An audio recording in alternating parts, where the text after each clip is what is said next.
Said we are taught, we are gathered in your midst, you are there. Lord, we invoke your presence to be in this auditorium. Whatever discussion we are coming to discuss today, it may be into your hands. This and all other matters we ask through Christ our Lord.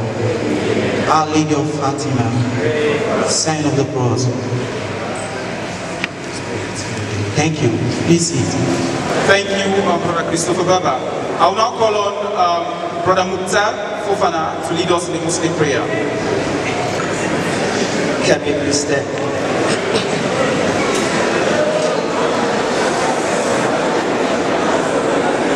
Allah, we want to thank you for this special day, for we shall be discussing issues that are value and pertinent for this nation. We want to thank you for everything you're doing for us here at the University of Makeni. And we hope and pray that this particular gathering will be fruitful to all of us in this auditorium. Rabbana atina fid dunya hasanatan wa fil akhirati hasanatan wa qina azabannar. Rabbi islam sadri wa yassir li amri wa halul 'uqdatan min lisani yafqahu qawli. Subhana rabbika rabbil izzati amma yasifun wa akhiru da'wana alhamdulillahi rabbil alamin. Brother Mukhtar Fofana. Next to the agenda, as we mentioned earlier, this is going to be brief. We have a welcome statement from the Registrar of the University of Makeni, Mr. Fodi Augustine Bangura. I thought it never could have happened.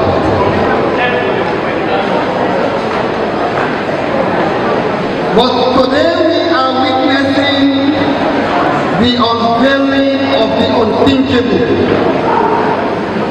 That at UNIMAC we are housing the Anti-Corruption Commissioner in the person of Mr. Francis Kaifala.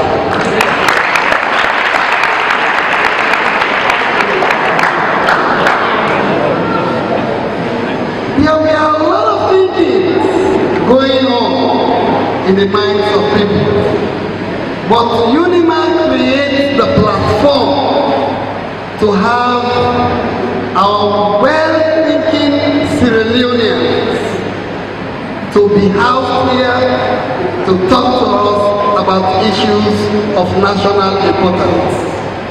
So on behalf of the Chancellor of the University of Makeni, Bishop Natale Paganelli, our Vice Chancellor, Father Professor Joseph Alimami Toure, all the administrative staff present, the deans of faculties, the heads of departments, the directors of all the directorates, the student population of the University of Makeni, I want to most sincerely and heartily welcome in our midst the Commissioner of the Anti-Corruption Commission, Mr. Francis Kaifala, who has accepted to be here today to deliver a public lecture on the theme, reinforcing the anti-corruption war in the education sector, the role of tertiary institutions in reclaiming Sierra Leone's declining academic glory.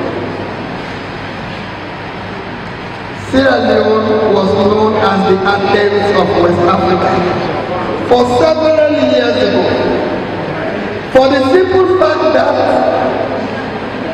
from the establishment of Koabe College in 1827, we had housed people from the sub-region who came to study in Koabe College. When I went to Nigeria, I met one of my lecturers who studied here, and he told me, I was in Koabe College. I studied in that, your university. Do you still have it? So many people say today that Koabe College na kerosene rubber. I feel very insulted by that, because it's very insulting. Because a citadel of academic excellence, to have such a derogatory statement ascribed to me, I feel insulted. Even though it's not my alma mater, but I'm proud because I'm a Sierra Leonean. And so today, in our midst, are also his commissioners that are working relentlessly with him in all the regions. In Makeni, I was just told that Mariana Nabu is the commissioner here in charge of the Makeni region, and.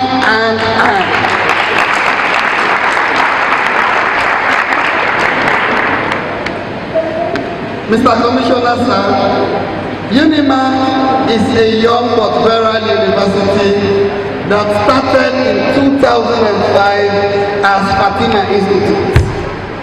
We only got a full-fledged accreditation from the government of Sierra Leone through the Tertiary Education Commission in 2009. On the 14th of August, we celebrated our 10th birthday.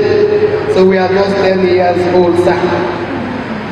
But along this period, we have made hallmarks, marks that are indelible, that are comparable to none. And that is why sometimes I am even tempted to say now that in Sierra Leone we only have 2 universities, UNIMAC and the others.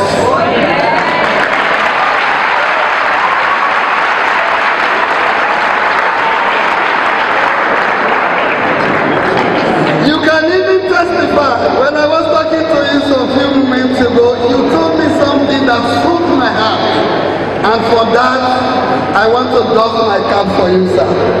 That you are committed to help bring Sierra Leone out of the dungeon into which it had been plunged by our predecessors for the past decades.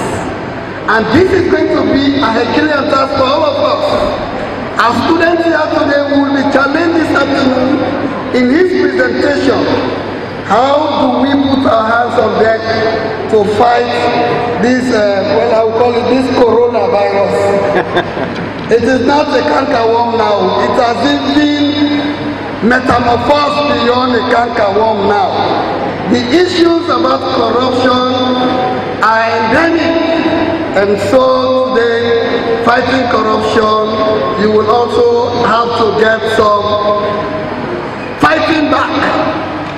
But today, we are a privileged group, ladies and gentlemen, to have in our midst a personality of this type, to talk to us. So let us open our minds, because as we all know, UNIMAC, we have been known for this, creating the forum, creating the platform for healthy discussions on issues that will lead us on. We have struggled so long to bring this university to this status, and so we will also accommodate meaningful Sierra Leoneans who will help us to build this university. So, in order for me not to personalize this podium, I want to again say to you, Mr. Commissioner, and your entourage, that today we are blessed receiving you in our premises, and we want to assure you that we provide the congenial and convivial atmosphere for your lecture tonight. We will ensure that our students behave in a way that will prove to you that we have been preparing for your coming. And in fact, today will not only be your first coming, and it will only not be your last coming, but you will also be part and parcel of the UNIMAC community. Today you will be born into the UNIMAC family. I want to assure you this, and I want to pray that loyalty to you. And I want to thank you for accepting our invitation, and may God continue to guide you here in the name of the Father, and of the Son, and of the Holy Spirit. Amen. General students, without you, I don't think this program would have been in this manner. We want to invite the presence of our Dean of Students, who is the head, for all of us to give a brief statement. Janet, on behalf of the University of Makeni, I want to join the registrar, Mr. Kode Bangura, to welcome all of you here this evening. Indeed, it is a privilege that we have in our midst the Commissioner of the Anti-Corruption Commission. I want to use this same opportunity to thank our SRC executive for organizing this gathering. I'm sure before you leave here tonight, you will be highly educated on the evils of corruption in society. We all, in one way or the other, have been victims of corruption. So many people are suffering today because of corruption. So many people have lost their lives because of corruption. So many people are sick because of corruption. We at UNIMAC, one of the subjects that we teach our students is ethics. And the ethics teach our students how to maintain integrity in their places of work. I want to believe with this gathering here this evening, and with the personality who is here to give us a talk on corruption, I want to believe that after your graduation from this university, nobody will be found culpable for corrupt practices. So I hope and pray that you listen well and take in whatever he is going to tell you tonight and make it part of your life here and the hereafter. Of course, our university is a Catholic private university, and we operate on our Catholic principles. We are not saying that corruption does not exist, it does, but I want to assure you that here in UNIMAC, our students, if you allow the university to go through you, after here, you will not be named for corrupt practices. So please, as you gather here this evening, I want you to pay the utmost attention and ask pertinent questions that can enlighten you about the works and operations of the Anti-Corruption Commission. On this note, I welcome you again and I wish you a happy listening. Thank you. Thank you, Madam Jane Matia, for this wonderful statement. Next, we have a brief statement from one of the executive members of the SRC, who is the Chief Minister of the Student Representative Council of the University of Makeni. I think we replicate this thing. We have a Chief Minister in the person of this man, M. Yerime. You are welcome, sir. Mr. Commissioner, Registrar, Dean of Students, Heads of Department, colleague students, it is with profound honor and highest of respect that I bring you greetings from the Student Representative Council. The Student Representative Council is an advocacy body with the ultimate vision to promote student welfare and ensuring academic excellence through constructive engagement. As a recognized student body of the university, our mission is to promote effective and efficient student leadership by providing an enabling environment where students are accorded with the opportunity to exhibit their inherent skills in realizing their full potential, with the focus of providing students of UNIMAC an excellent need-based programs and service that cultivate and propel effective learning, diversity, leadership, and personal and civic responsibility. During campaigns, His Excellency the President Ibrahim Kumkanda Bangura made key promises, and one prominent among them is to make UNIMAC a floodgate for public lectures by bringing up professionals from different careers. Endeavor and today is manifested and fulfillment of that particular promise. As I speak, he has been receiving calls from professionals, educationists, bureaucrats, and entrepreneurs to create a platform for them to have public lectures within the vicinity of UNIMAC. This will hope to sustain. We wish our successor to consolidate, as SRC is not only meant for social dynamism, but constructive intellectual and academic engagement from sober and critical minds from all walks of life, with and outside the precincts of Sierra Leone. In pursuit of this, I want in a very special way applaud the students of prestigious universities and colleges from our sister universities, ABK, IPAB, School of Nursing, etc., for honoring our invitation. You are all profoundly welcome to the shores of building a civilization of love. With this, I would like to thank you all. God bless us all. Thank you, Mr.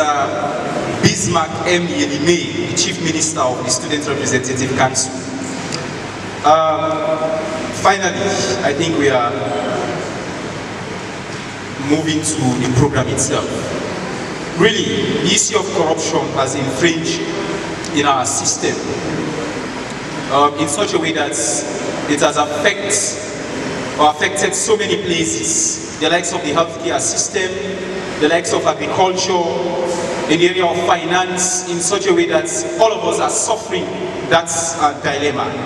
So today we want to try to call onto your attention and see how best we can have this program in a quiet manner and ask convincing questions, in the sense questions that will answer the best regarding anti-corruption in Sierra Leone. Next, we want to introduce the chairperson of this entire session, but we would like to call on Tilda Kekande to introduce the chairperson and we start. Distinguished guests, ladies and gentlemen, I greet you all in the name of God. I stand on all protocols observed to introduce to you one of the most prominent personalities who has contributed immensely towards development strides in society. Ladies and gentlemen, please permit me to give a brief background of the said personality. Our chairman for today's occasion was born in Wilberforce, Freetown. He attended the Army Primary School, Wilberforce in Freetown. He also attended the West African Methodist Collegiate Secondary School, Whitney Road, Freetown. He furthered his tertiary education in Fuabe College, where he did BA in History and Sociology and also did a postgraduate diploma in education. He went to Perugia University in Italy, where he did language and culture. He also went to the Sacred Heart University in Italy, where he pursued his master's degree in development studies. This person was a counselor in Sanda Mabolonto, Botloko district. Our chairman is a political and social commentator. He is a father of 3 children. He is one of the longest serving staff at the University of Makeni. He is the HOD and father of the Almighty Development Studies. Ladies and gentlemen, join me clap your hands as I present to you the most popular staff at the University of Makeni, Mr. Yunisa Abasi. Good afternoon. And most people don't know that I'm a very shy character. I'm very humble. Tigidanke has flattered me. When she said I'm the longest serving staff at the University of Makeni, I'm not too sure. But I've spent most of my potent years at the University of Makeni.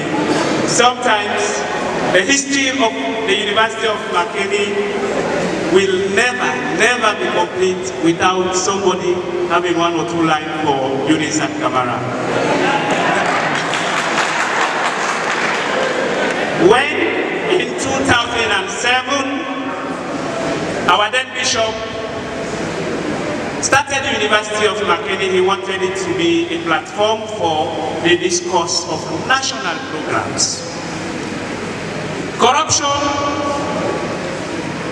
is a disease in our country. Since Mama Sierra Leone was born, there has always been corruption. Generations of politicians have come and gone, they've paid service to the fight against corruption, yet corruption is still with us. Another generation of politicians are here. Well, they are enthusiastic, they are a little bit committed. Corruption has social and economic returns for the individual, and it damages our nation. Well, we at the University of Makeni are humbled this afternoon because we have the commissioner for the Anti-Corruption Commissioner, a young man who is very zealous and committed to the fight against corruption. We wish him well, and we as a university would always join him. That is why we've given him a platform, so that he'll come and talk to our students, especially on the dangers of corruption. I'm flattered, I'm honored. I want to say and shape the introduction within to this meeting today. So at this juncture, I want to call on Miss Ilani. Honestly, I can't call this name. Faithlove Thompson. Yes, Irania Faithlove Thompson, to introduce the lecturer for tonight's lecture. Ms. Thompson, please. Good evening, everyone. My name is Irania Faithlove Thompson from the Public Health Department, and my task here today is quite difficult, as the personality I'm about to introduce is one of the proficient erudites of the 21st century. His landmark achievements cannot be connected to his selfless and diligent service to humanity. Before now, he was a senior managing partner in the firm Kaifala, Kane & Co. He is a household name at the Sierra Leone Bar, and had as the public relations officer and spokesman of the Sierra Leone Bar Association in the year 2012 to 2013. He is a bilingual lawyer who writes and speaks French fluently in addition to the English language. He has vast experience in the corporate commercial legislation and practice in the Superior Courts of Judicature of Sierra Leone, and he has appeared in several high-profile cases in the High Court, the Court of Appeal, and the Supreme Court, where he has left excellent records and performance. He is also very active at the criminal bar, as he has been involved in several high-profile criminal cases. Many who have witnessed his performance in court describes him as an astute, superb, and brilliant lawyer. This iconic personality is a product of the Sierra Leone Grammar School, and studied and obtained his Bachelor of Law with honors at the Fabre College, University of Sierra Leone in 2006. He later attended the Sierra Leone Law School, where he was star pupil and valedictorian in 2007. He holds interdisciplinary Master of Law in Law and Economics, jointly awarded by the School of Law and the School of Economics and Finance at Queen Mary University of London in London, United Kingdom in 2014.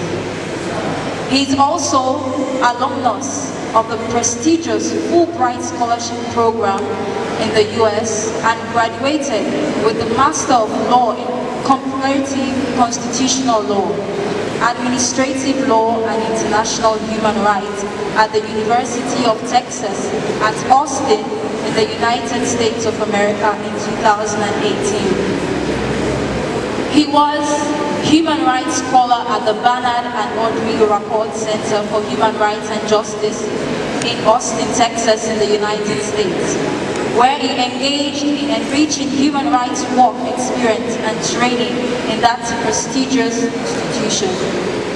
In 2008, he was appointed by His Excellency the President of the Republic of Sierra Leone as the ACC Commissioner. As head of the Anti-Corruption Commission of Sierra Leone, his result-oriented leadership has favorably led that institution to be awarded for the first time in its 18-year history, Best Public Sector Institution of the Year in 2019 at the National Development Awards 2018, and Outstanding Commission of the Year by the National Youth-Led Awards, with record-breaking recovery by the National Youth-Led Awards, with record-breaking of corrupt properties and funds and convictions.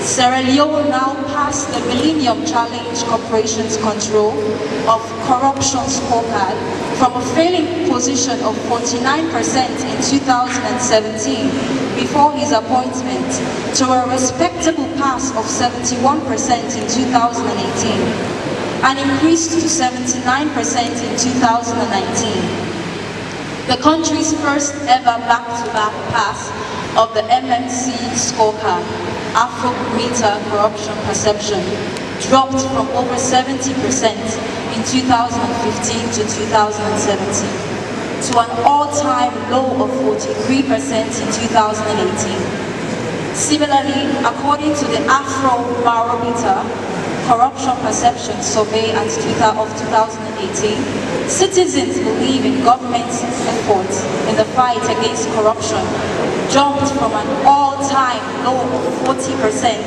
to over 66% in 2018. And according to Transparency International's Corruption Perception Index, Sierra Leone moved one space up in the CPI rankings in 2018, and thereafter jumped by 10 spaces to 119 in 2019. With its highest ever scored record, 33. Sierra Leone now ranks #1 in West Africa and 3rd in Africa Transparency International's rankings of government effectiveness in the first fight against corruption. His leadership abilities have won him both national and international awards and recognitions, including Obama Africa Leader 2019, West Africa's Young Person of the Year 2019, by Confederation of Western African Youths, Public Servant of the Year 2019 by the award, the Baibure Heritage Award for Inspirational Leadership in the Fight Against Corruption 2019, Diaspora Focus Award 2019 for Extraordinary Leadership in the Fight Against Corruption, 100 Most Influential Young Africans 2019 by the Pan-Africa Youth Forum, 100 Most Influential Young Africans by the Official Most Influential African Movement, Sierra Leone's Best Public Sector Leader of the Year in 2019, Patriotic Personality of the Year in 2019 by Confederation of West Africa's Young Person of the Year 2019, Youth African Achievers Award 2018 for excellence in the fight against corruption, Eminence Africa Achievement in Law Award 2018 for leadership in the fight against corruption. On the international scene, he was once the only Sierra Leonean in the United Nations Economic Commission for Africa, Young Africa Lawyers program as one of the trained and specialist climate change negotiators who represent Africa in global climate change and related negotiations. He was recently elected as president of the National Anti-Corruption Institution in West Africa, a position he holds to date. Ladies and gentlemen, it is an honor and privilege to introduce this highly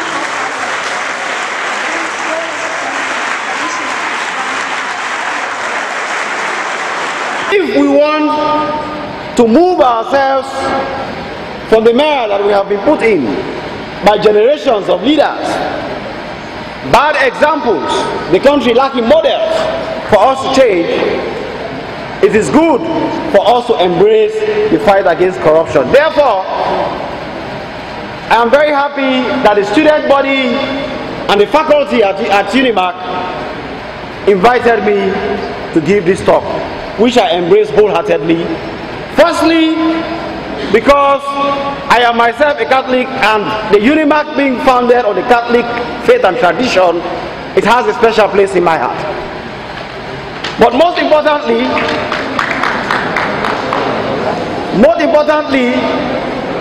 because UNIMAC is one of the youngest universities in Sierra Leone. But within this short time that it has been established, it has performed so well that it has become a very good example for the country. I think we should give ourselves a round of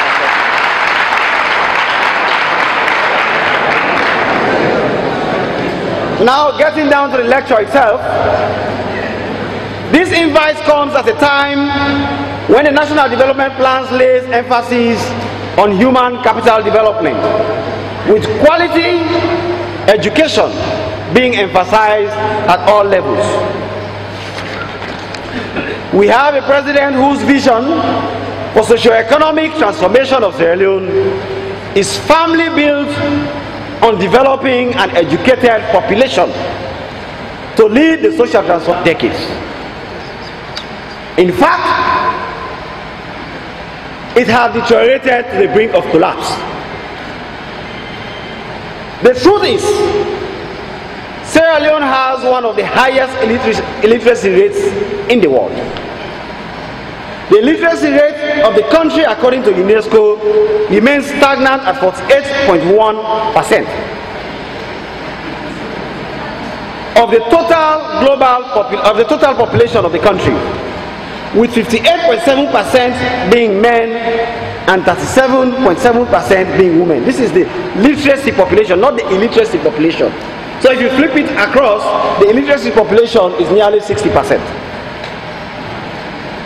The most recent United Nations Human Development Index places the country among the bottom 10 worst off in the world.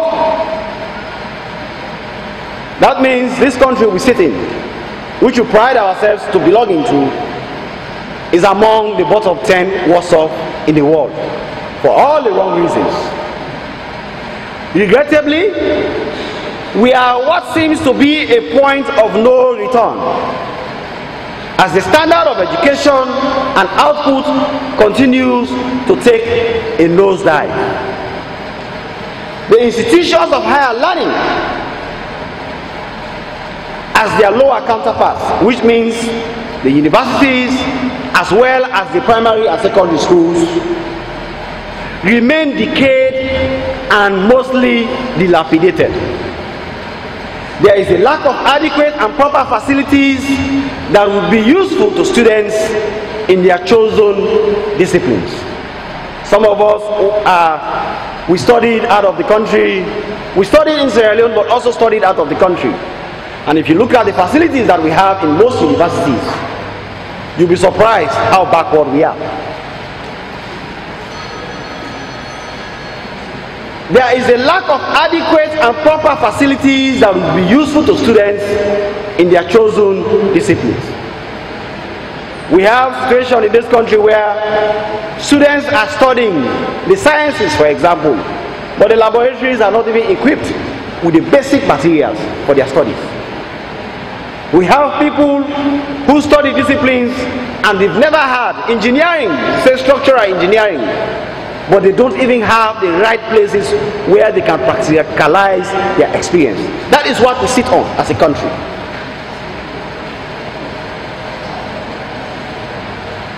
The available faculties and disciplines remain few and mostly unprogressive.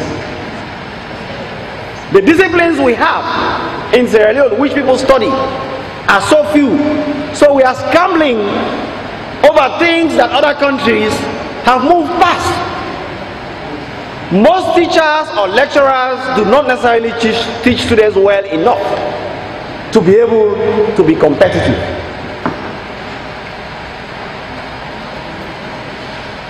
And these teachers who do not teach well examine the students with the objective that they must fail. I have never seen that anywhere. I have studied in many different countries. I have never seen a situation where lecturers teach with the aim that students should fail. But sometimes this is what is secret.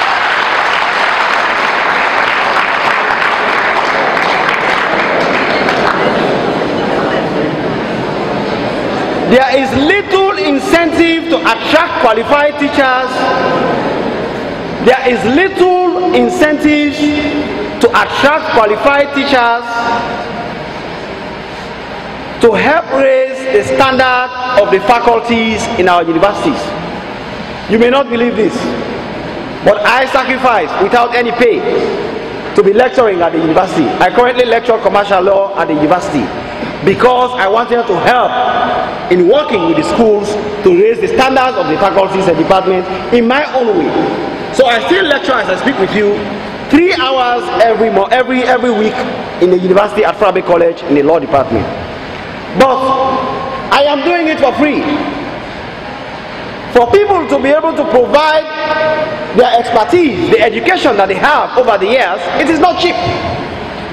But we do not have as much incentives to bring them on board in the universities.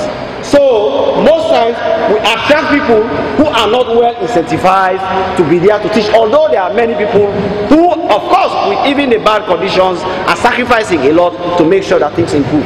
This is what we sit on. The level of political interference in admission of students and the recruitment of students and staff is scandalous. The administration of the respective schools and universities seem to have lost control of properly managing and disciplining their staff and students.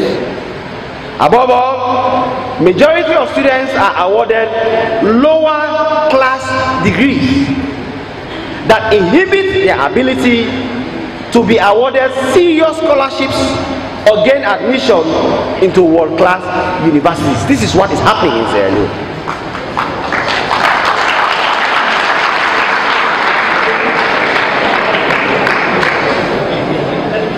The result of all these and many more, which I will not have the time to delve into, has led education to be dying, and we have lost Athens, which we once had.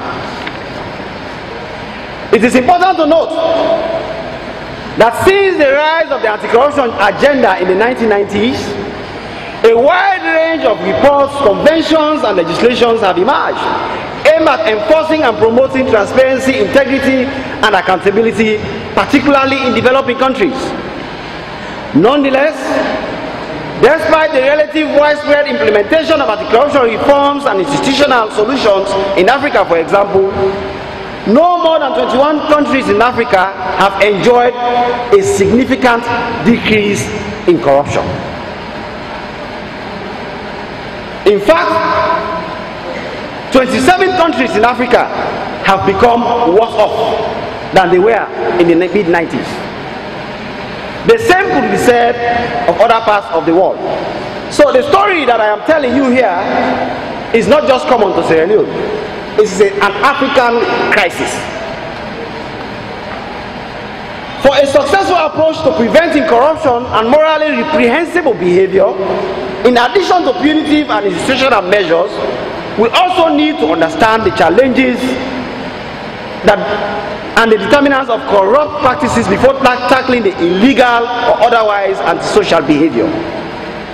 It is important to highlight that from the basic to the university levels, curricula typically lack components that will contribute to a non-tolerance of such conduct, thereby developing a continuing generation of young people who do not sufficiently understand the cancerous effects and implications of the monster called corruption that has mostly destroyed our country.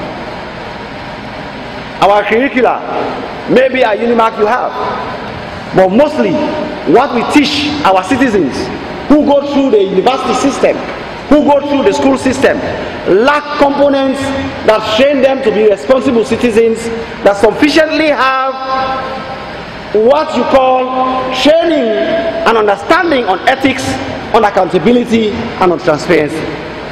For example, in Norway, when students go to school in the morning,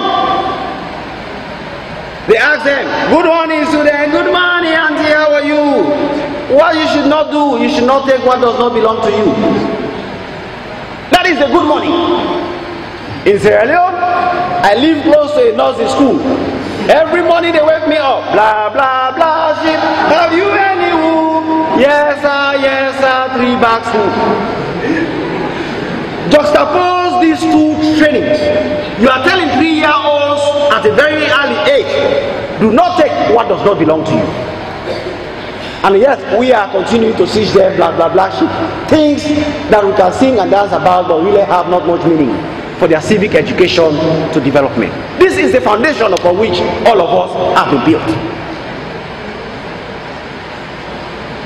In my view, there are good reasons for higher education to take on these challenges.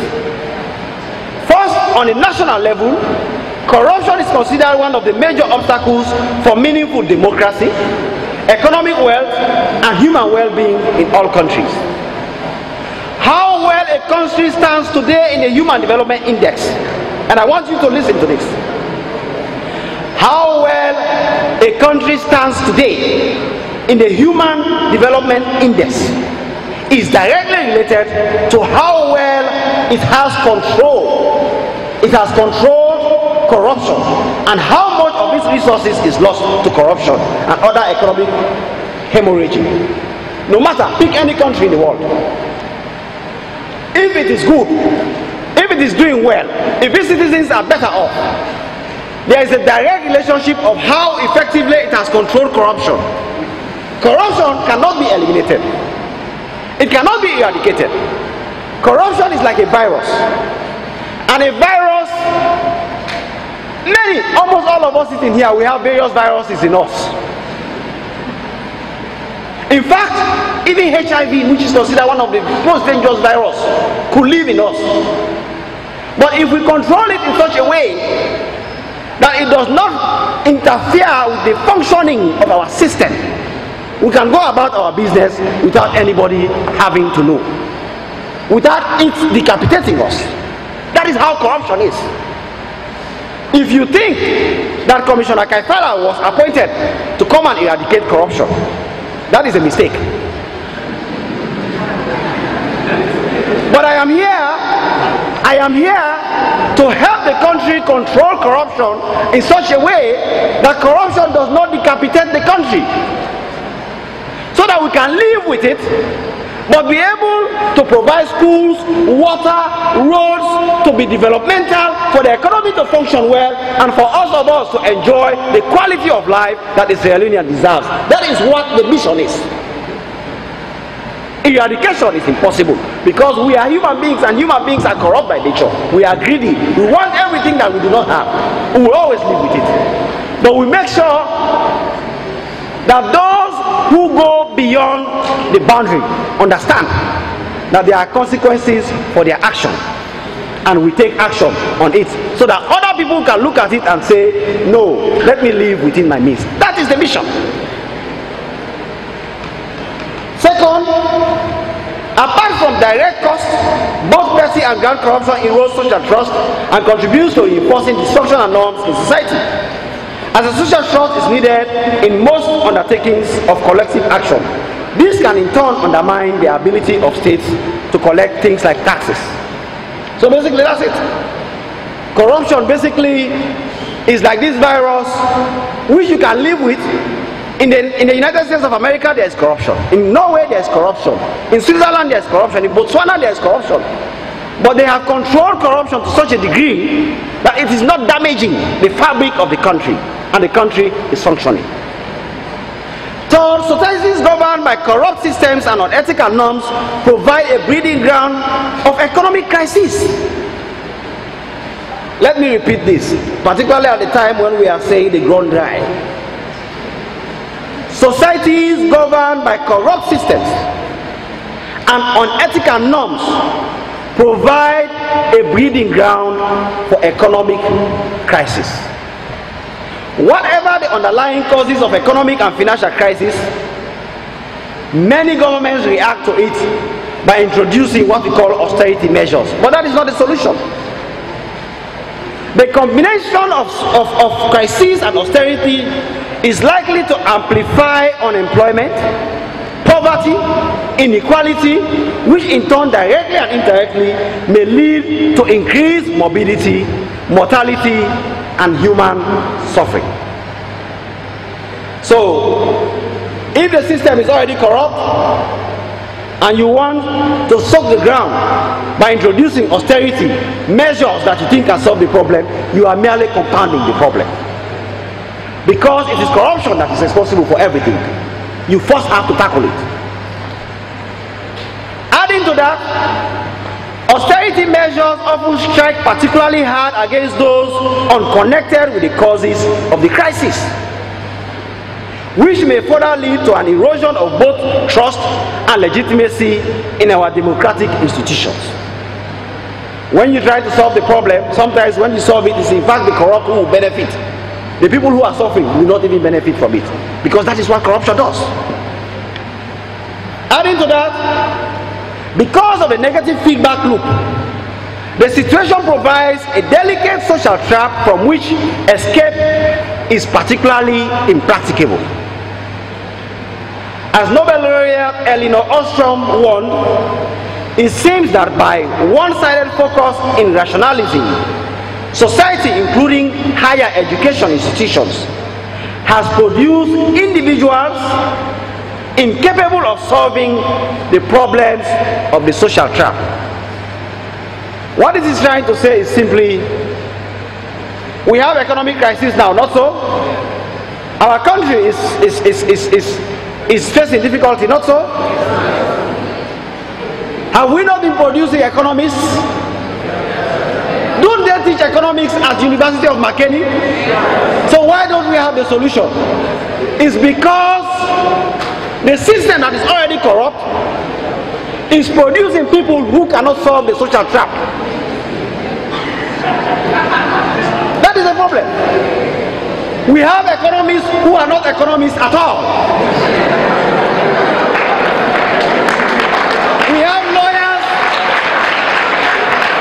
We have lawyers who are not lawyers. We have engineers. Just now I went to look at the ACC building. It's cracking. There are cracks everywhere. Because we have engineers who are not engineers at all. It's a problem. We have what we call in economics, those who have studied economics, we call it the lemon economy. The lemon economy is a terrible state. You think you are buying oranges, but what you have is actually lemons. So somebody says, I am a medical doctor, woe betide you if you lie under him for an operation. Somebody says he's an economist, you employ him, he calls him Director of Economic Development of the Republic of Sierra Leone. But you give him a simple economic problem to solve, he cannot solve. That is a trap we fight. It's called a social trap. Therefore, instead of continuing with an educational system that produces individuals geared towards narrowing self-interest, I want you to listen to this. Instead of continuing with an educational system that produces individuals geared towards narrow self-interest, higher education should adopt a more holistic approach with an emphasis on ethics and anti-corruption in an attempt to promote social capital and subsequently health and development. Let us stop producing selfish human beings. Basically, that's what it's saying. If you produce lawyers who have sufficient integrity, they will be able to deal with the affairs of their clients without defrauding them. If you produce economists who have sufficient integrity, they can deal with economic affairs without self-interest, and it will be good for the country. So the educational system has to be structured to produce that. Trust should be viewed as a social capital springing from the understanding that it is closely connected with economic efficiency and growth. As a collective attribute, social capital can loosely be defined as networks and norms that facilitate cooperation and collective action. Our universities are the hub for that cultivation. Nowhere is going to produce more people that can change the story of Sierra Leone than our universities. So the universities have to train new students for them to act collectively as citizens to produce good for the country. But what we have is mostly, after a long while, you will see one very good scientist. But there are not many scientists around him for them to be able to combine their ideas together to produce good for the country. It's because our educational system itself is created in a way that does not foster collective action. As Nelson Mandela once put it, a country's future is only as promising as its next generation of citizens. And in his words, we can no longer sit and watch while many of our country's children are held back in a mire of ignorance and lack of skill. If we are serious about development and progress, we must restore the country to what it once was educationally, the Athens of West Africa. Only then can we, to start promoting social capital, we need to address the causes behind the causes. That is, the determinants of corrupt behavior. It seems likely that such behavior has its roots in the value system of decision makers at various levels within public and private sector, many of whom have been educated in our universities, where little emphasis is placed on ethical leadership. Our educational system. I studied my undergraduate degree in Sierra Leone. I went to school at the Sierra Leone Grammar School. I went through the system. What I was never taught throughout that period is ethical leadership. The following recommendations, which I am going to provide for universities, build on the assumption that trust is dependent on citizens' perception of the provision of public goods in society, such as social services, healthcare, legal services, but also perceptions of private providers of goods and services. If these are perceived to be uncorrupt, non-discriminatory, and reasonably effective, the recipient's generalized trust is likely to increase. If a majority of the agents, which means students, on the proving side of these interactions have received training in anti-corruption, ethical behavior, impartial behavior, it is possible that trust and social capital will be promoted, leading to a virtuous cycle which national health and development stand to benefit from.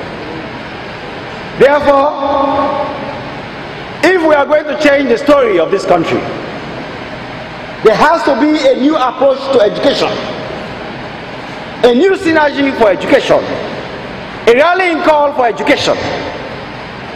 From the numerous interactions from which we infer our trust in others, it is clear that reaching out only to students of law and public policy will fail to have the desired effect.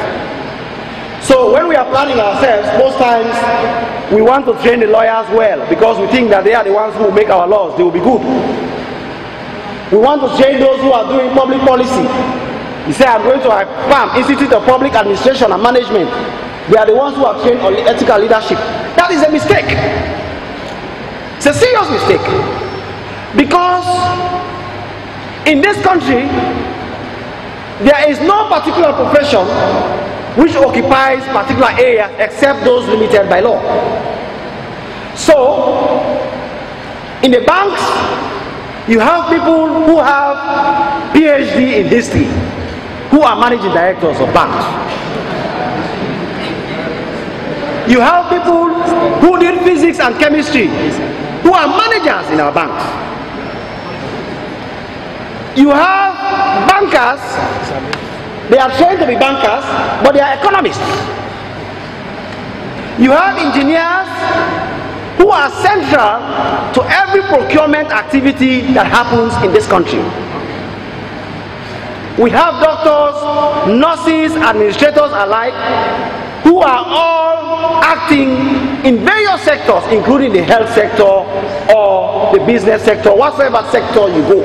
You meet somebody who is trained in some other discipline working there. Therefore, for universities or students to optimize their roles as drivers of change towards social capital and health and well-being, a whole university approach to promoting integrity and accountability is necessary. I am going to repeat again. A whole university approach is necessary. Let us not say we should teach ethics for those who are studying, how do we call it, administration only. We should not say we should teach ethics to those who are doing policy only. Let us teach it across the board. And then we will have produced people who can be leaders in various areas, and then they can be ethical leaders. We recognize the university sector's potential as well as its responsibility to help shape the moral contour of society for the better. I therefore call on institutions of higher learning, which includes the university, to do the following. 1. We should endorse a cross-faculty approach to include components of ethics and anti-corruption in the curricula. All curricula, whether it's for medicine, whether it's for law, whether it's for physics, whether it's for anything, should have some element of ethical training included in it. 2. We should encourage and facilitate the incorporation of ethics issues within our classes. So when lecturers are teaching, for example, I lecture commercial law at the university, I bring scenarios which will put future lawyers in the position to decide what is ethical for me to do at this time. What is good for my country tomorrow? These are things which,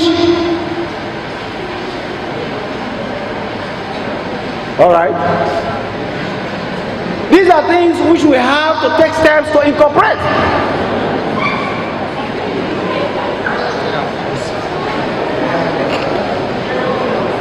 Is everything okay back there?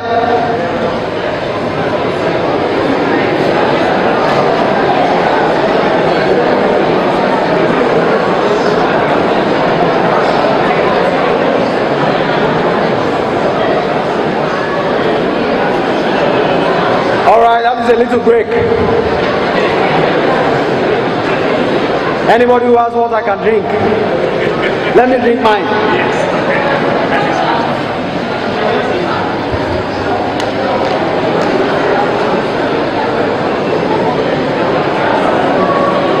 Are we okay to continue? Thank you.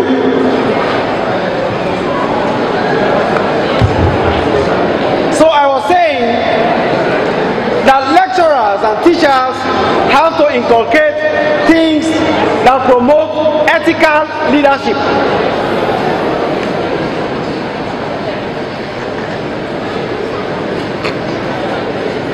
Thirdly, number 3, we have to appreciate and incorporate the opportunity to shape professional identities with set of boundaries for future acceptable leadership. We have to teach them what is acceptable in the future. If you are an economist, what is required of you? We have to do that consciously in our teaching agenda. Also, very importantly, this is very important, we in academia have to talk the talk, but also walk the talk. Let me say that again. Particularly for the faculty, we we in academia have to talk the talk, but we also have to walk the talk. And let me dilate on this. That is, in addition to education that promotes ethical behavior, it is crucial for universities as agents of providing a public good themselves to act accordingly, ensuring impartiality in teaching, ensuring impartiality in student assessment, so that to ensure that the grades that are awarded, the degrees that are awarded are fair and merited. They should not have their own students who they can favor, irrespective of what those students do. They push them forward and others are left behind. We have to walk the talk. If we say we are teaching ethical behavior, we have to be ourselves very ethical. Through these initiatives, higher education can play its part in the global fight against corruption, but also higher education will be able to change the story of Sierra Leone. With all these in mind, and mindful of the fact that the educational sector is yet to catch up, we have redirected the energy of the Anti-Corruption Commission to capture them young. And that is why, more than ever before, the Anti-Corruption Commission is now playing a very active role in what is happening in our schools and in our universities. It is because of all this. With these principles as our gateway, we have introduced a robust attitude to fight corruption. Make no mistake, fighting corruption is war. Fighting corruption is war. And we have to fight it as such. So for all of you who were shocked when teachers who were caught cheating, were taken to the 43, it's because the war was taken to those who were not listening. We have to fight corruption robustly. Fighting corruption is not for the faint-hearted.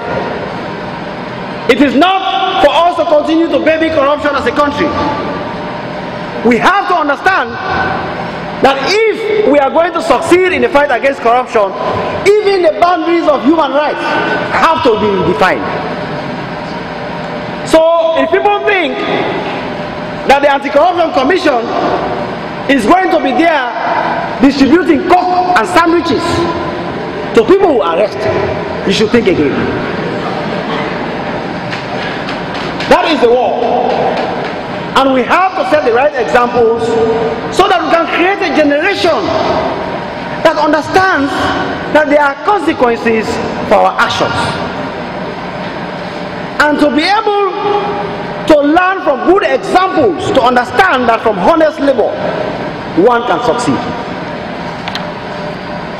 Ladies and gentlemen, as you all understand, we continue to make corruption a high risk and a low return venture. Those who studied economics will understand what that means. When something is a high risk and a low return venture, to engage in it is an economic choice. It's an economic decision. You can choose to invest or not invest.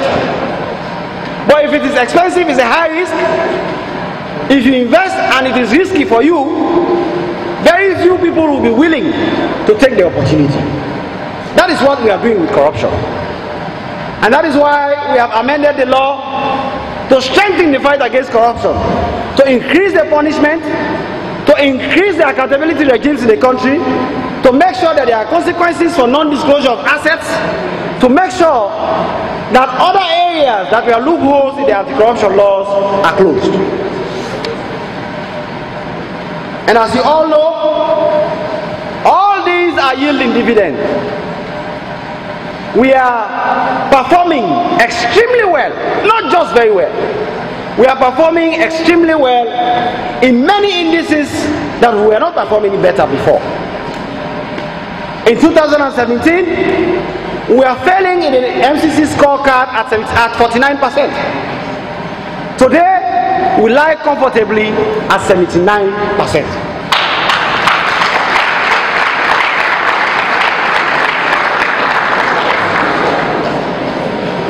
In the Afrobarometer, which is another system of measuring what we are doing for the country, you can see corruption perception was as high as 80%. That means 80% of the citizens did not believe that we were fighting corruption at all.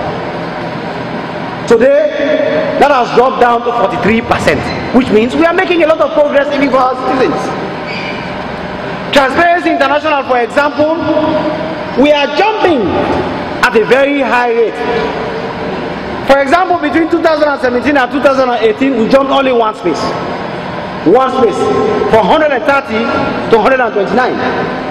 In 2019, we jumped by 10 spaces at the same time. And we scored the highest score ever in that system of measuring corruption. So we have to clap for ourselves as a country. Let's give ourselves a big hand.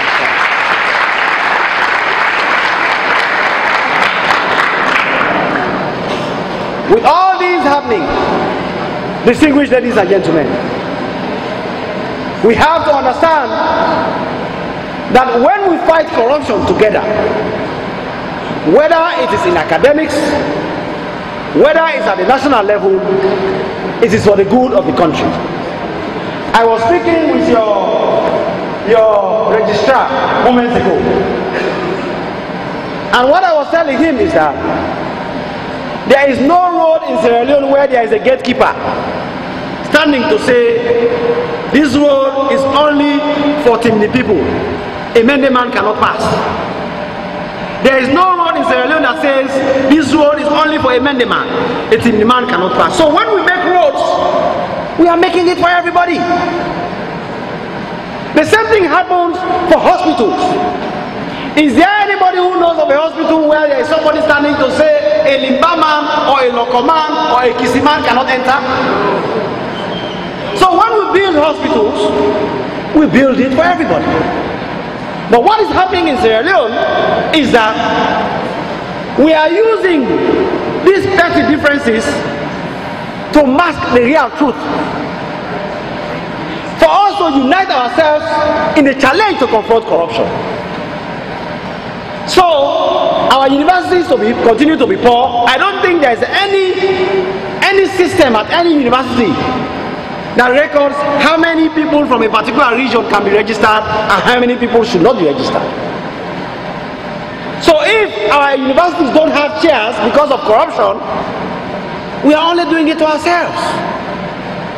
When the taps cannot have running water, there is nobody at the Guma Valley Water Company or the Salwako who is going about checking households that water should reach because they speak a particular tribe, because they come from a particular region. So when there is no water in those taps, one man decides to consume it and the rest of the country cannot benefit from it.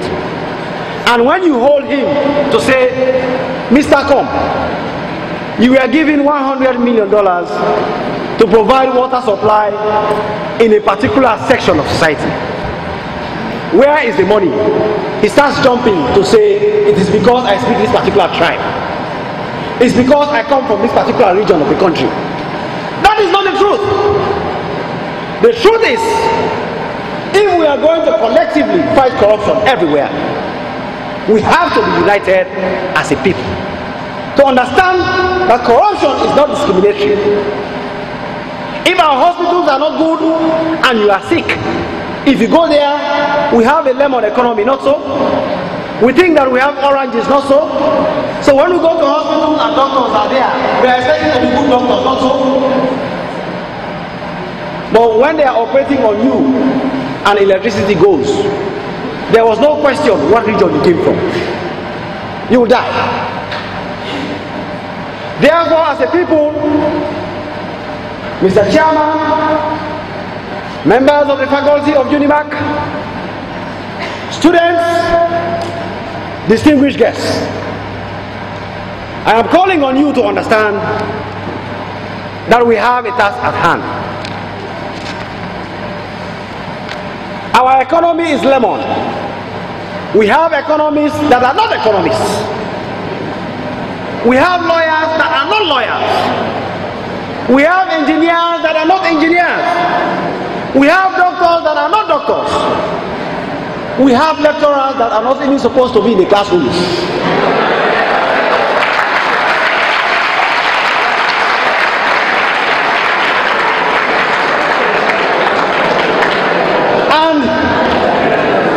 And the reason why that is happening on a mass scale is corruption. We have to unite together. We have to stand firm. In conclusion, corruption is a common danger to our lifetime. We must eliminate or control it. With hope, with virtue, let us brave the rains, the sun. Let us endure the storms that are to come. But we must fight corruption so that our generation, our children, shall know that when we are tested, we refuse to let the journey end, and we did not run away with our backs turned on our society. We did not falter in our responsibility. We shall carry forth the fight against corruption, the fight for transformation of Sierra Leone starts with you and you and you. It's only together we can defeat corruption. I thank you all.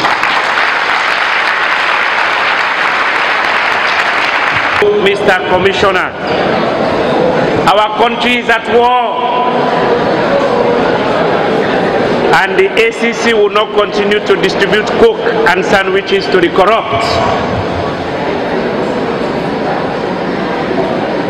Honestly, when the commissioner was talking about ethics, I think every student of the University of Makeni is a must that they do a module on ethics.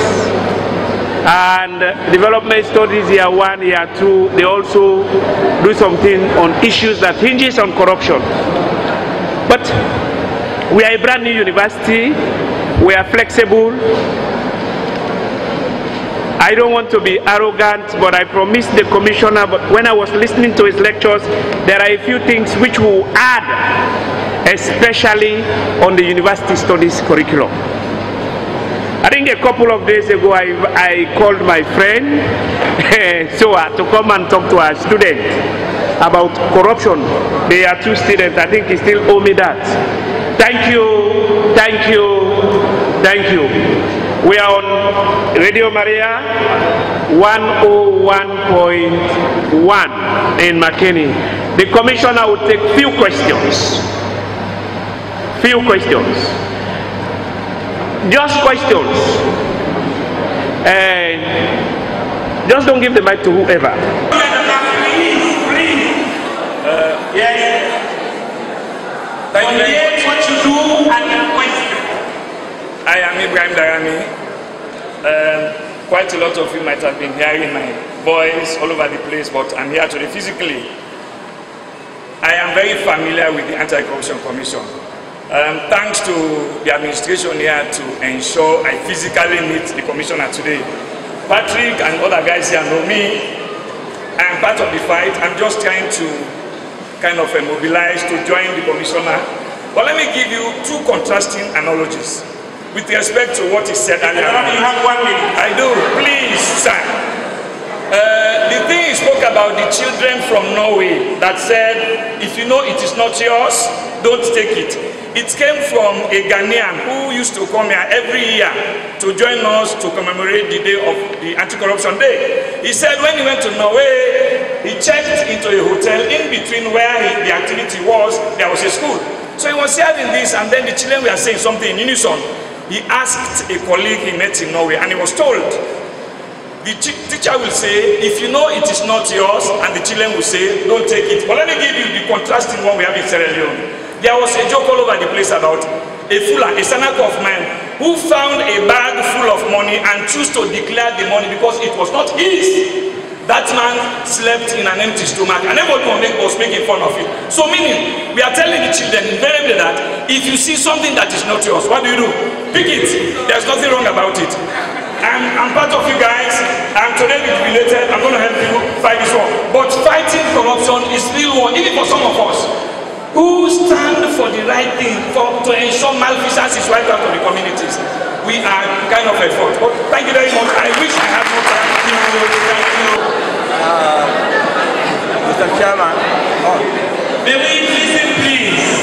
I am Raymond KMBD, who has served this nation for over 30 years. I was a teacher. I left St. Francis and I was a laborer in NMC for 3 years.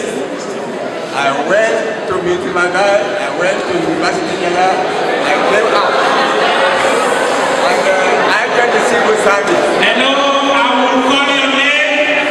Let me just watch. I got the civil service. And I was to be promoted to permanent secretary. We were the first in 2010 to sit to an examination to become a permanent secretary in this country. I became a permanent secretary. I worked in so many places. I became provincial secretary. And I retired poor. And right now my house is just behind the place that I have 3 rooms of mud brick. 1 room for the girls, 1 room for the boys, and 1 room for myself. You can go there and see it. The old men are the honest ones. The young men are thieves. Thank you, my brother.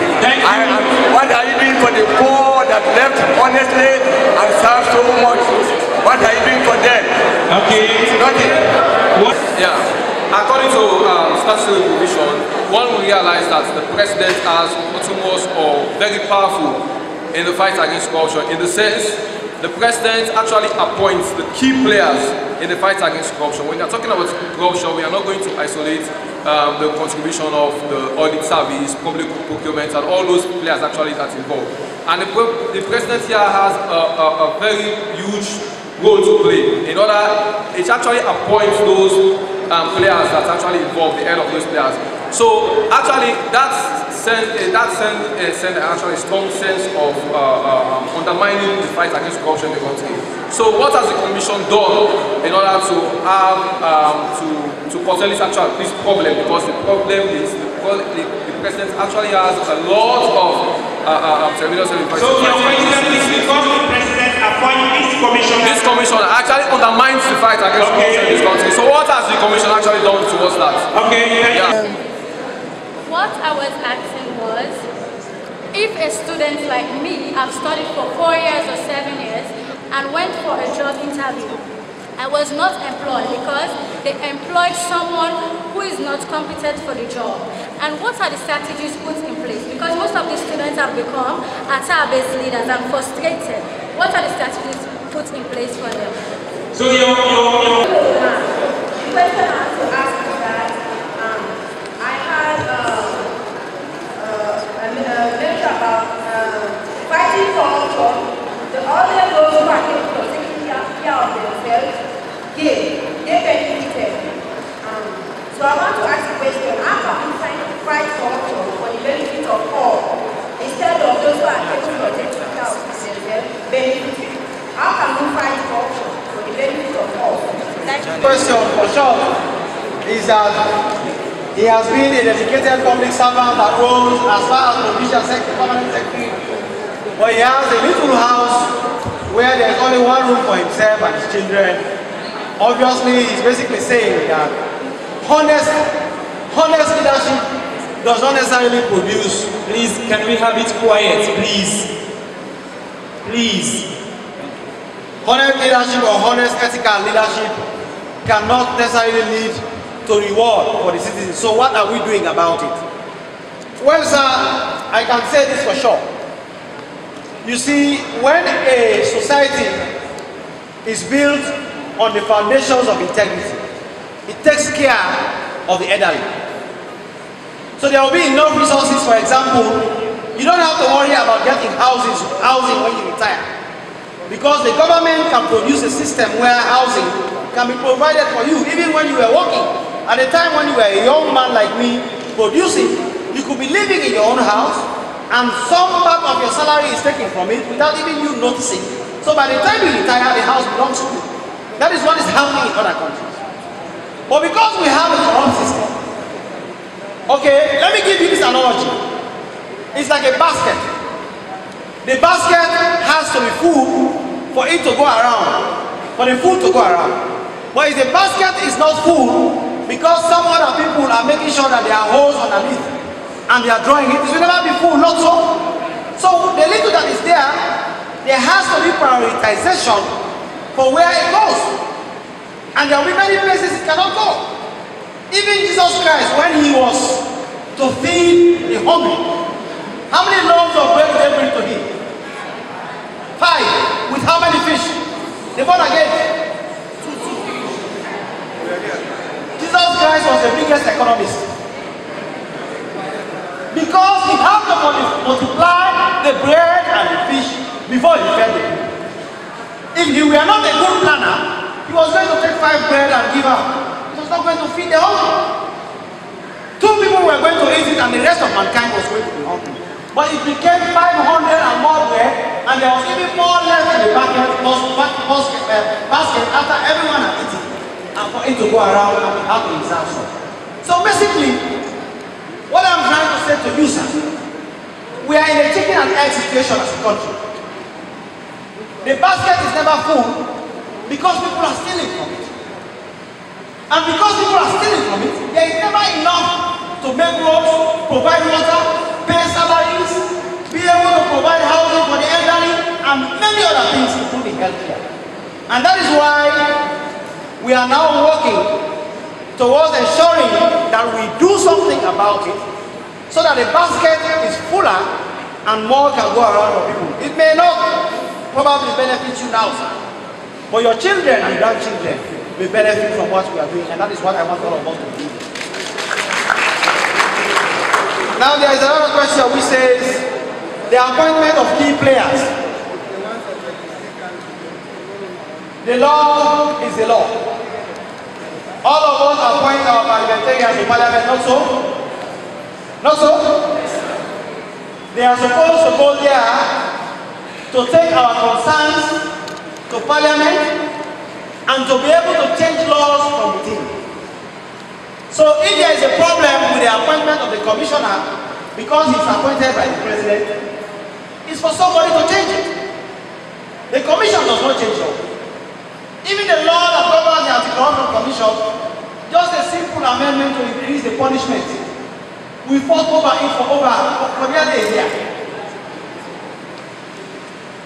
So imagine me now going to say, let us change the constitution and the president cannot appoint X, Y, Z. Do you think I'll be able to succeed easily? So let our people who have responsibilities take care of their responsibilities. The one who was appointed in your constituency, who is not changing those bad laws, don't vote for him the next time.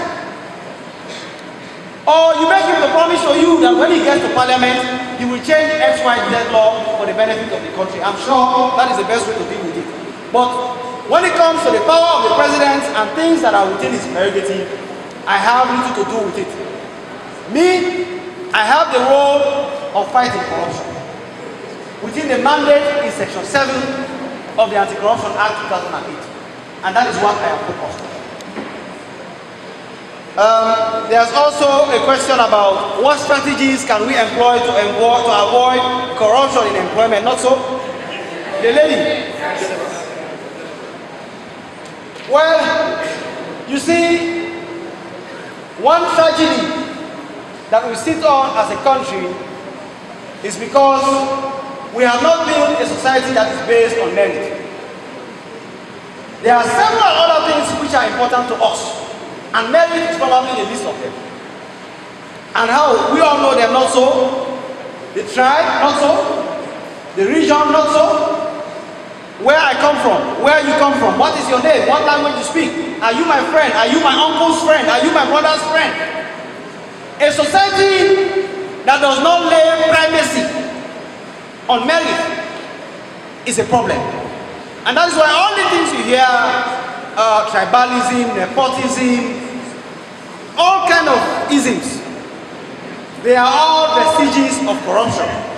We have to deal with them. Because if you have a country where If people come for interview, somebody has to filter who are the men and who are the other people.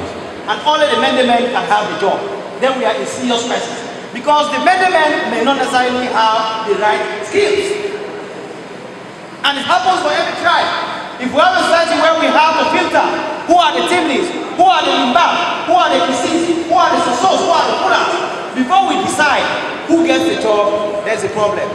So the reason why there are graduates who cannot have employment and quacks are employed instead is because there are other considerations that go beyond merit. And that is why all of us, it is not something which the Anti-Corruption Commission has to do, it's something for all of us to work on as a country to succeed. The last question was whether we are fighting corruption for the benefit of all. I have already said so in my lecture. If we fight for the resources that are allocated to healthcare, not to be pilfered by individuals, it is of course for the benefit of all. If we fight to make sure that roads that we are supposed to be built in the southeast, or in the north, or in the west, it is a benefit for all. So what we are doing, why we are putting so much energy in fighting corruption, is because we understand that the survival of this nation comes really on the rest of it. And it's only when we fight it for the benefit of all, not just for a few people, that we can be said, we can be able to produce the results for the country. So I believe those were the questions, Mr. Chairman. Yes. I have answered them. The Chairman will take another round of questions. Very good evening to all of us. I want to make reference to the Commissioner's statement by saying, should we have parliamentarians that do not want to effect positive laws, we change them. We go to section 77, subsection 1K of our 1991 Constitution. It is very impossible because your allegiance will be to your party instead of those that voted you in, contrary to section 98 of the 1991 Constitution.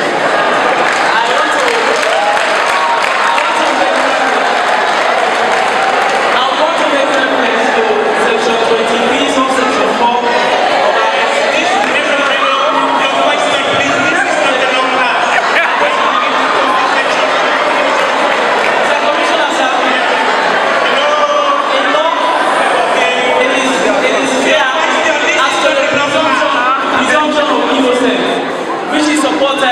by several that he who has sat must prove.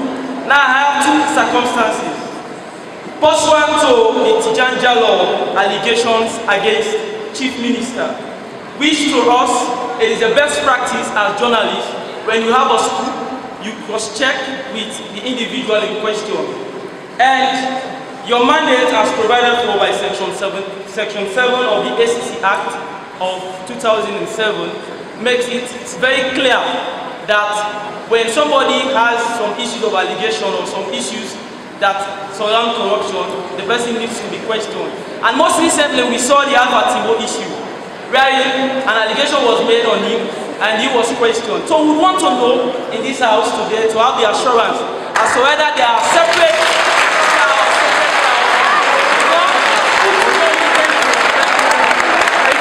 Thank you for that opportunity. All right. Your question, please. Commissioner, sir,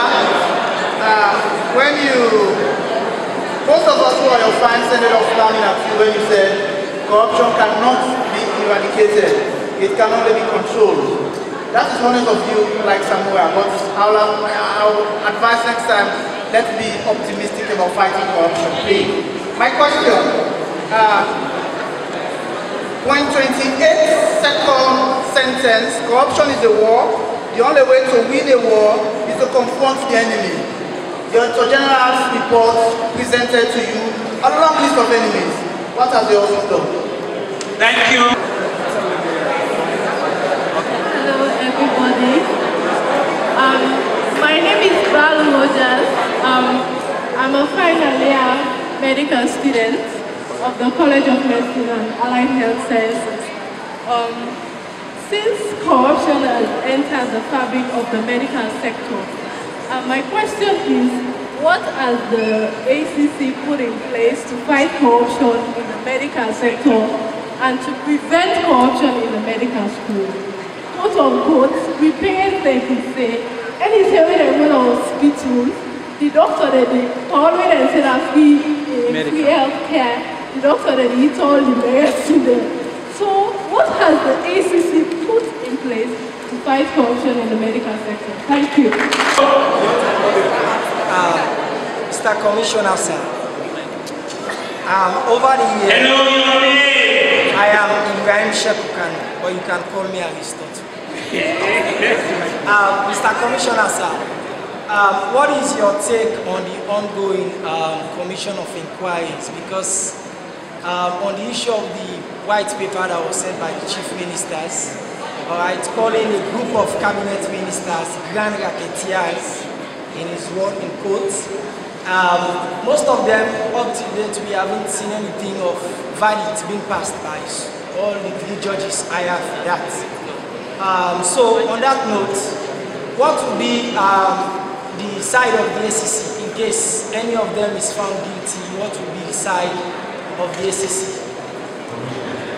I am Charles Champion, the presidential spokesman, SRC.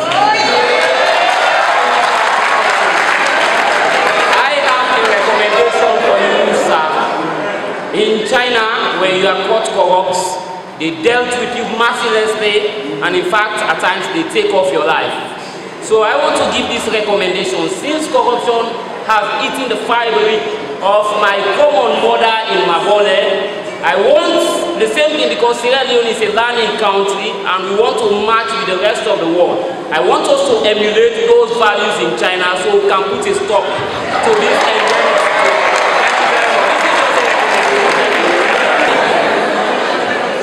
This is amazing. I like the energy. I like the array of questions, and I particularly like to engage with these questions. Now, the first one, the gentleman who came and quoted sections of the Constitution. And his question at the end of the day was, there are cases involving the Chief Minister and another involving Alpha Tibo and others, whether or not there are secret counts. Now, I'm going to explain to you and you answer it for yourself. And I will explain for the benefit of those who probably do not have an idea or maybe have not got to first hand what these cases were about. Let's take the case of the Chief Minister. A journalist got up and said that there is an allegation that the Chief Minister was bribed 1.5 billion. And the payment of that 1.5 billion was made to ECOMAC. $1.5 million. I was out of the country and I got this information. I called the journalist myself and asked him that, can you work with me, let us get to the bottom of this question? Because this man is a public servant and we have jurisdiction over him. And these kinds of things are what is destroying the fabric of the country. The journalist insulted me on the phone. I am telling you this firsthand. He said that he will not talk to me. I said, okay, no problem. I came back from where I was on Sunday. On Monday, there was a public holiday. On Tuesday, the first thing I did in the morning was to call the bank that he said the money was paid. I asked the managing director of that bank that if there is anything which confirms that even $10,000 was paid to the Chief Minister in an account, let him forward it. I'll arrest it. The managing director of the bank told me that he has seen the allegation on social media, that it is not true. He said the Chief Minister does not even have an account at the bank. I said, okay, I am going to send a notice to you. We have a very powerful notice. If we send a notice to you and request information, and you mislead the information, you can be arrested and then disappear. So I prepared a notice that very morning, sent it to the bank to say, give me all information. The bank replied in writing to say, the Chief Minister does not have an account in this bank. We did not just ask for what the chief minister has.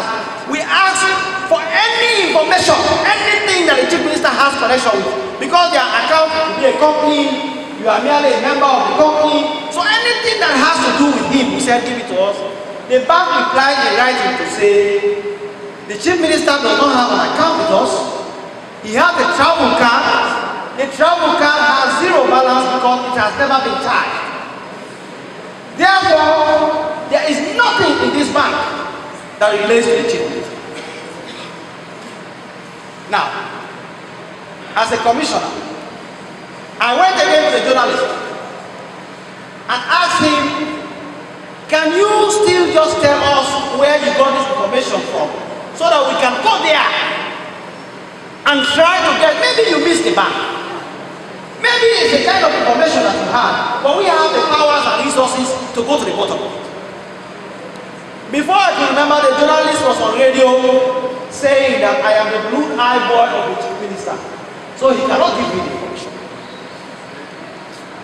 And I said, okay, if you cannot give me this information, can you give it to any other person so that they can bring it to us so that we can look into it? Up to now, as I stand here, that journalist, his name is Salut Janjalo, he has never shown where he got this information, whether there is truth in it, whether there is in fact a basis. And there are people who wanted me to arrest the chief minister because of that. That is recklessness. I will never do that.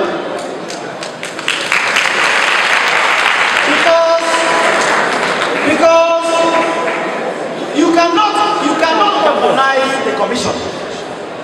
The commission is there to ensure fairness. So if there is a basis, there is a basis. But let me now juxtapose it with Alpha Timo. Alpha Timo was the Minister of Education and he is today the Minister of Labour. We started investigation into some rice which was donated, and the rice found its way into some warehouse in Waterloo, and the rice was being distributed by people who have no business with free quality education. We got the information just like this journalist had the information. They showed us where the warehouse is. We went to the warehouse and we were able to bring the rice there. At that time, nobody knew that this had any connection to Alpha Timo. Nobody. Even I did not know. It was just rice in the warehouse that is supposed to be for free quality education. In fact, we were under the impression that it was stolen. We investigated, evidence led to evidence, evidence led to evidence over 3 weeks period, and we were capable of establishing clearly that this was free quality rice that was supposed to be distributed for the purposes of cooking for students, but somehow the decision makers in the ministry failed in their responsibility, and as a result, the rice fell into the wrong hands. What did I do as commissioner? We invited Alpha Timo and arrested him. We invited every other person who was responsible for this decision making. We arrested them. For 5 years, we were making statements at the ACC. I went to the president with the evidence and showed it to the president to say, this is your minister. We are still investigating. We have not concluded. But there is a basis to believe that he did not act properly. And then the president immediately removed him. And today, Alpha Timo continues to be investigated by the ACC. The investigation, some of you who are in the provinces will know that the team of ACC were doing verification in all schools in the provinces, everywhere. Our team has gone to confirm, did you receive rice? How many did you receive? Some schools do not even exist.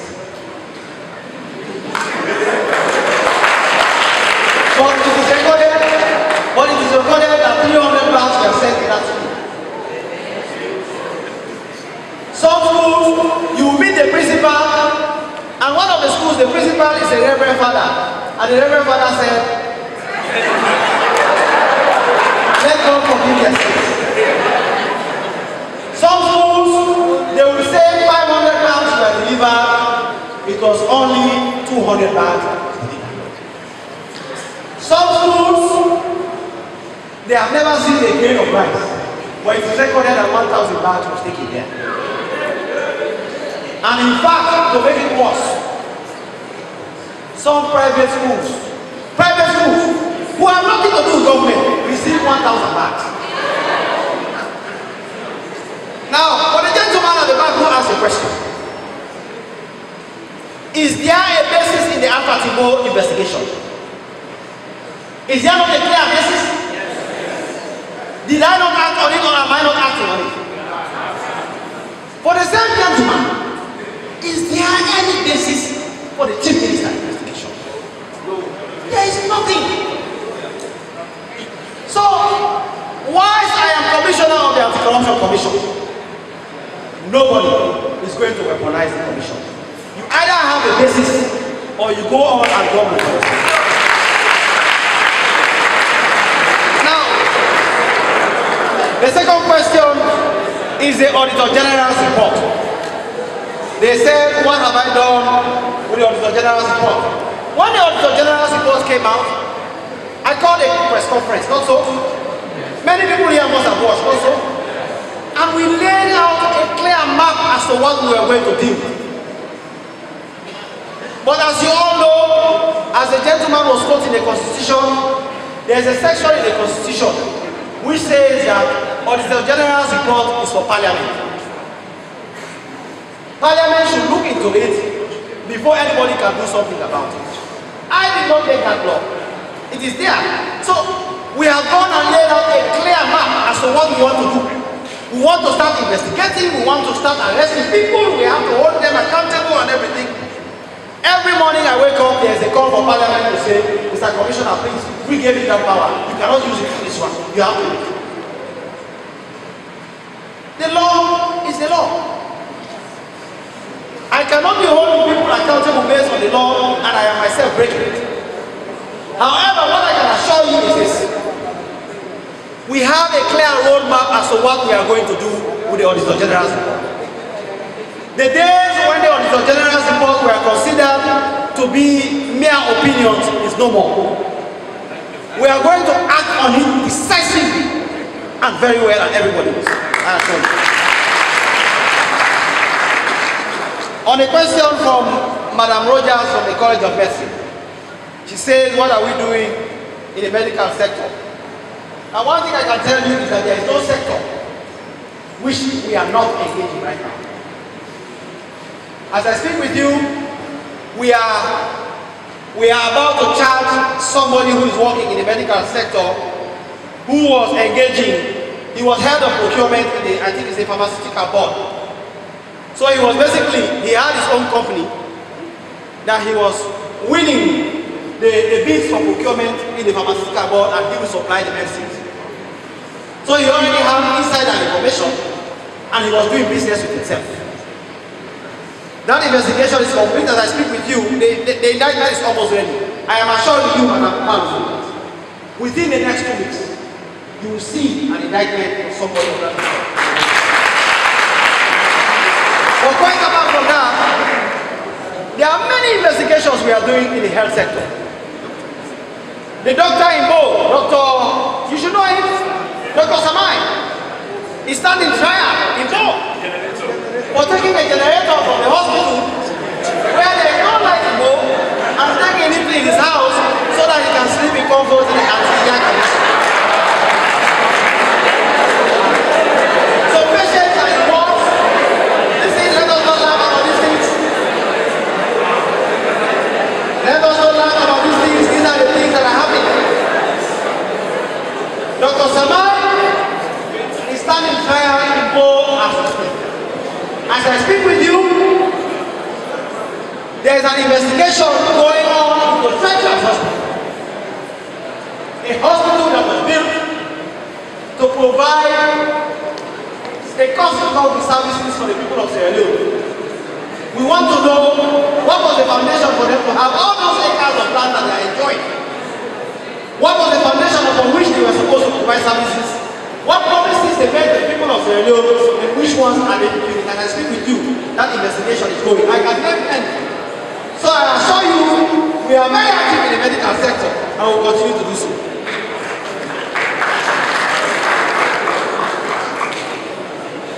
Now somebody is asking about what is my take on the ongoing commissions of inquiry.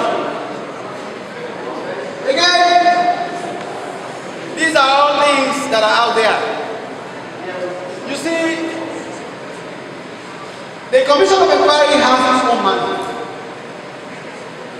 And the Anti-Corruption Commission has its own mandate. We are not subject to the Commission of Inquiry, but we also do not control what happens at the Commission of Inquiry. What I can assure you is, we have mandate under Section 7 of the Anti-Corruption Act to investigate corruption wherever the evidence leads us. So, if after the Commission of Inquiry ends, and there is evidence that leads us, remember what I am saying, it's not for somebody to direct us. There is evidence that leads us that somebody is accountable for corruption. I can assure you, it does not matter where that person comes from. It does not matter what language that person speaks. It does not matter who it is. The Anti-Corruption Commission is going to investigate that person. We are going to make sure that we set a lasting legacy of accountability for Sierra Leone. Me, I have already said I am ready. I don't care about the threats. I don't care what somebody says. The evidence is what we look to. So if somebody comes from my village and there is evidence against you for corruption, please explain the aspects that relate to you. It does not matter where you come from. When people were giving money to develop or to build schools and they squandered those monies, when they were doing so, they were not doing it because of tribes, they were doing it because of their own selfish reasons. They wanted to live in comfortable homes while society suffers. Why society does not have hospitals?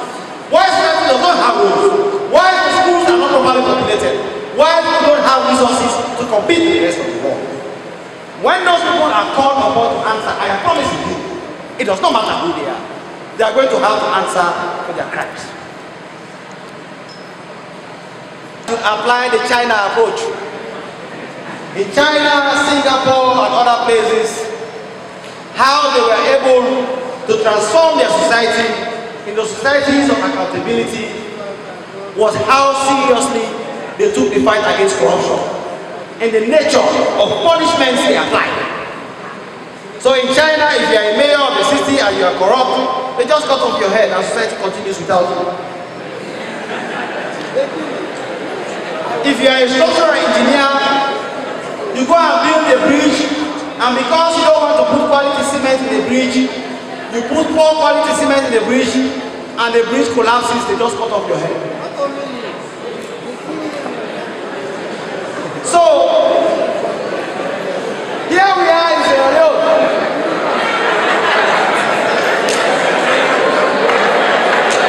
Here in Sierra Leone. Where, no, let's listen. This is a very important point. Let's listen. In Sierra Leone,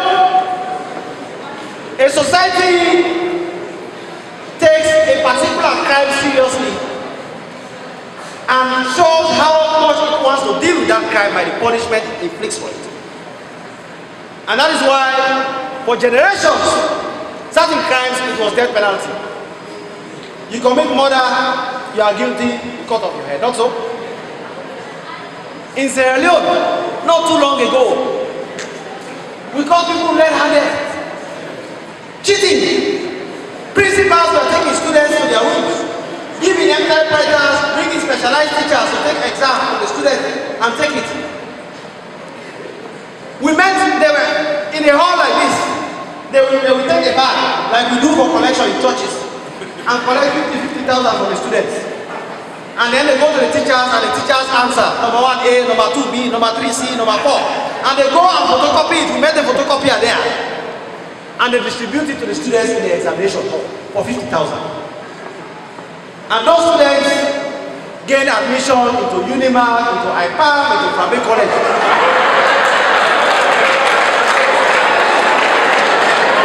Some of them have 5 A's. Some of them have 6 A's. And remember in 2017, we used to ask ourselves, what have we done to people? Because almost everybody passed the exam is alone. It was all on social media. People who cannot speak English were having A1 in English. I saw it. So, when I became commissioner, I realized the lemon upon which we are sitting. I realized the decay upon which the educational system is sitting. We took a conscious step. We did an elaborate plan as to what to do with education. We planned. Up to now, I belong to social media platforms where they are selling questions. They are preparing themselves for the next ones. I belong to them. They are teachers. There is one who calls himself Mr. Maths 100%. Mathematics. He will give you A1 in mathematics without studying. I belong to a WhatsApp group right now. So,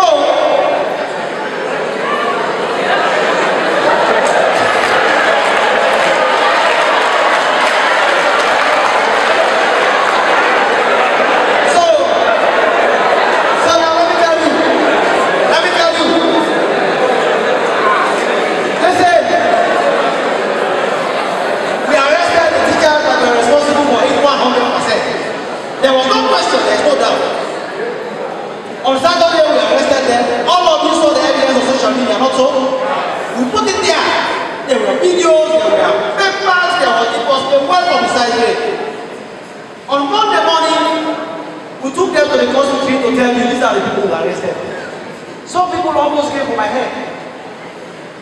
Unlike China, where they cut the head of the people who commit the offense, they wanted to cut my own head. So, mister, when you ask us that we should apply severe punishment to corruption, if for just taking criminals to the cutting tree, there were campaigns on social media up to them and said, you.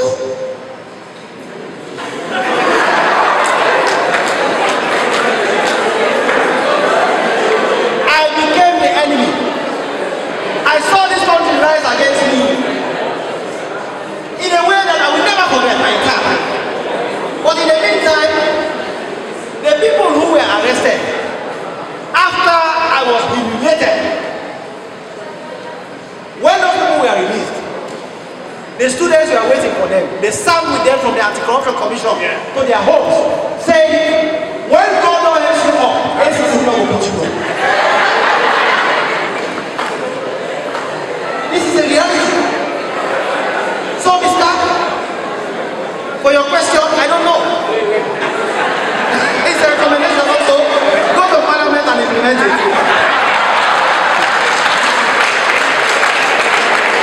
Last question.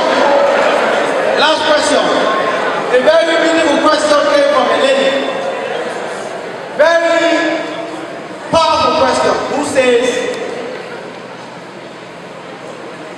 you said that there is enough, that there is not enough in the universities to attract talents to teach students. But there is enough for people in political offices to be well paid. What are you doing about it? That's the full of talk for all of you. I thank you. I want to thank the commissioner. He did a wonderful job. You know, when I grew up on River Court, Mr. Commissioner, you made mention of the Churchill Hospital. Mr. Commissioner, you made mention of the Churchill Hospital. When I was a primary school boy, there were 2 hospitals. Mr. Commissioner, I want you to listen to this, please. Hello? Shall we listen, please? When I was a primary school boy, there were 2 hospitals. around that axis. 34 was a military hospital for military personnel. What they call Churcham Hospital now was Hill Station Hospital. Mr. Commissioner, I'm interested how it became from Hill Station to Churcham. I believe you have investigators. If you look at the structural layout of the Churcham Hospital, just take a mental picture of it and then compare it to Monot Hospital, and then see who owns Churcham Hospital. Well, I was a primary school boy, but I believe that is a facility belonging to the people of Sierra Leone. How it became private, I don't know. If your investigators could look at that, I would be a happy man before I go to my grave. I want to invite Mr. Fole Banguratu. I give him 1 minute to make a short statement before I call on. Just don't give him the mic and then he makes an announcement. And then I call on Siri. Yes. All SRC ministers to stay. Good evening all. I want to first of all use this opportunity to thank God Almighty for making this public lecture a success. I also want to thank the Commissioner, Francis Kaifala, for choosing Unimark as a platform to educate students, administrators, and other stakeholders on the ills of corruption and the need to collectively fight corruption in our society. In furtherance,